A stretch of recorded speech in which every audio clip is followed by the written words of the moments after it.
뉴스야 시작합니다. 정치부 김아린 기자 나와 있습니다. 오늘 준비한 물음표는 뭡니까?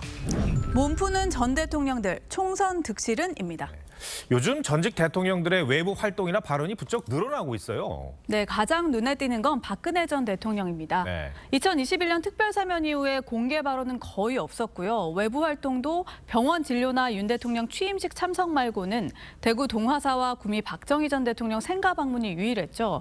하지만 9월 한 달 동안 3개의 공개 일정을 소화했습니다.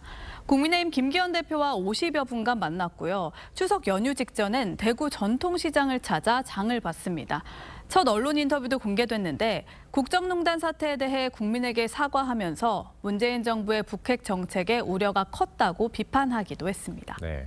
이명박 전 대통령과 문재인 전 대통령도 공개 활동이 눈에 띄어요.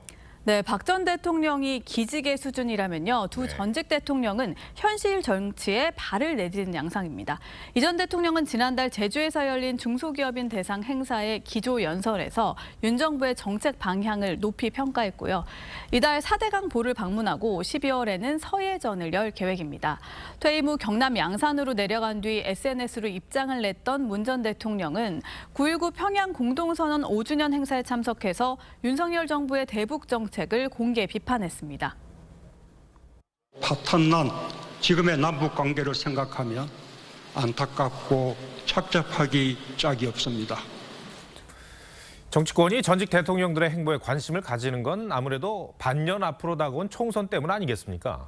네, 당 공천에 어느 정도 입김을 넣느냐, 또 실제 선거판에 미칠 영향력이 얼마나 되느냐, 이 두 지점이 가장 궁금한 대목인데요.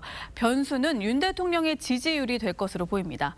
내년 초 여야의 공천이 본격화될 때 윤 대통령의 지지율이 40% 이상을 유지한다면 전직 대통령들의 활동 공간이 좁아지겠지만요. 그 반대의 경우에는 여권은 대구, 경북과 부산, 야권은 수도권과 경남 등에서 적지 않은 역할을 할 가능성을 배제할 수 없습니다. 예.